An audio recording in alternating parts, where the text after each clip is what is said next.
This is English shorthand dictation number 274 and the dictation speed is 100 words per minute. Ready? Start. Honorable Chairman Sir, I thank you very much for giving me this opportunity. The debate on the compulsory voting bill could not be concluded last time and it was 2 years back. Now I have to continue my remaining speech on this bill. Sir, we know that India is a democratic country and our democracy is mature. That is why way back in 1950 we included fundamental rights in our constitution.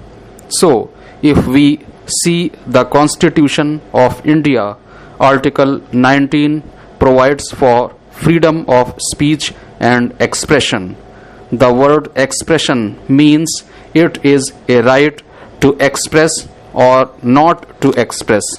So, if we enforce compulsory voting, then it goes against the mandate of Article 19 of the Constitution of India, which specifically provides that it is within the sweet will of the individual and the right to vote or not to vote is a fundamental right of the citizen.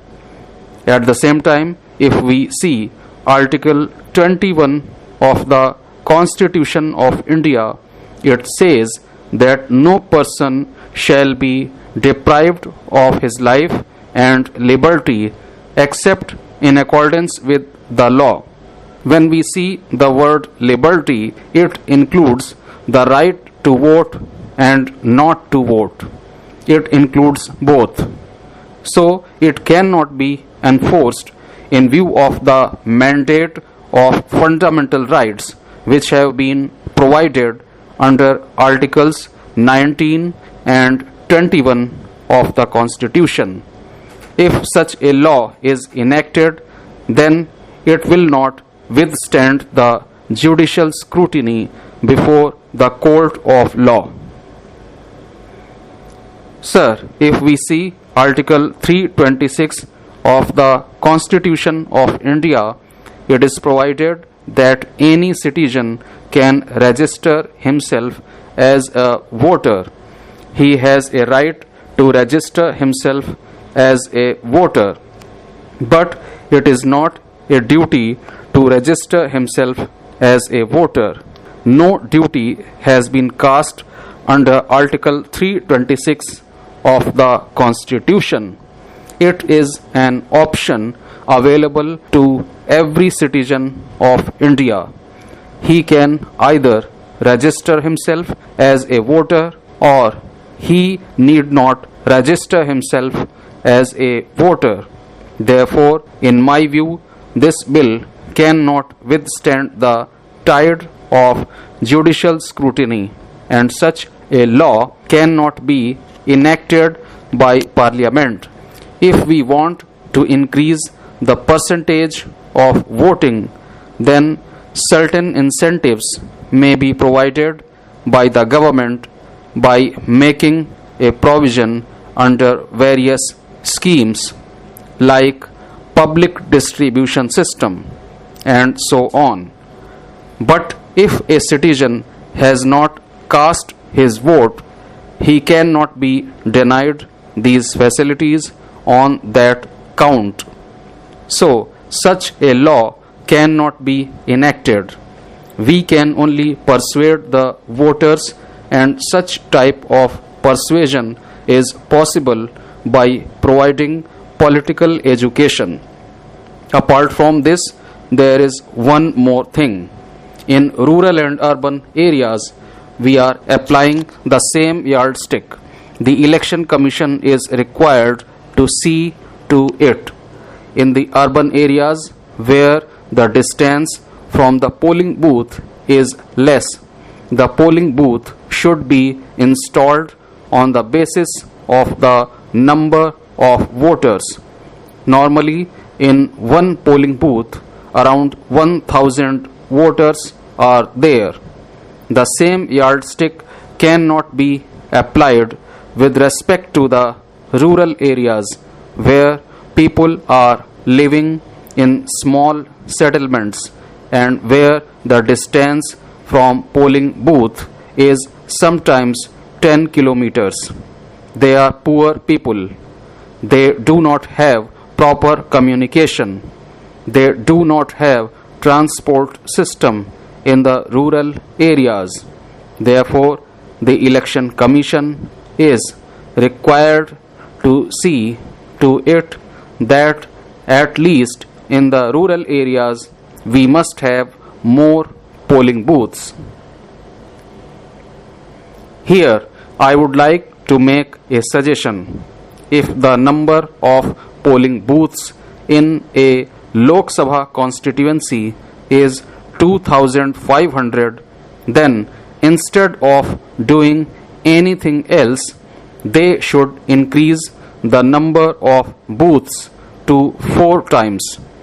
Automatically, the percentage of voting would increase. The voting percentage is very poor only because of lack of communication and lack of transport facilities.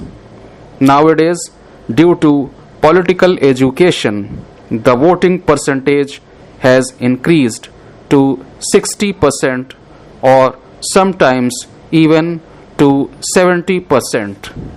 So, even in the rural areas where there is a particular concentration, then in that particular booth we see a good percentage of voting. But where people are living in small settlements and the polling booth is not easily accessible, the percentage of voting is very poor. Secondly, if you want to see transparency in the electoral process, then more polling booths will be required. Otherwise, the candidate, on the basis of his money power, can provide more vehicles and fetch more votes. Therefore, in the rural areas, the number of polling booths should be increased. The distance from the polling booths should not be more than 2 kilometers so that every voter can exercise his right to franchise. So, this modality can be adopted and this reform can be introduced by the Election Commission. Sir, this issue has also arisen a number of times before the Supreme Court. The same issue also came up before this august House with respect to the compulsory voting. This matter went before the Gujarat High Court and even before the Supreme Court. The matter was agitated there and it was finally decided that right to vote cannot be converted into duty to vote. There is a difference. Once it is done, it would contravene the mandate of Articles 19 and 21 of the Constitution of India. Sir, we are a democratic country and in my view, such types of rights cannot be enforced. So, this bill cannot be passed by this House.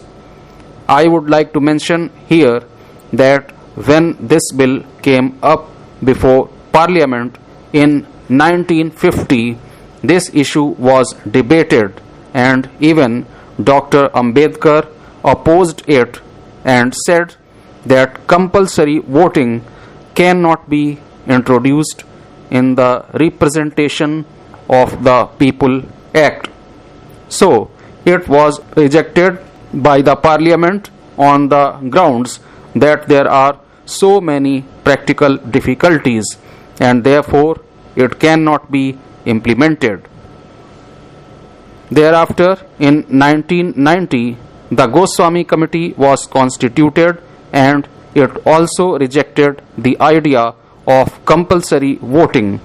Again, in 2001, the National Commission to review the working of the Constitution was constituted.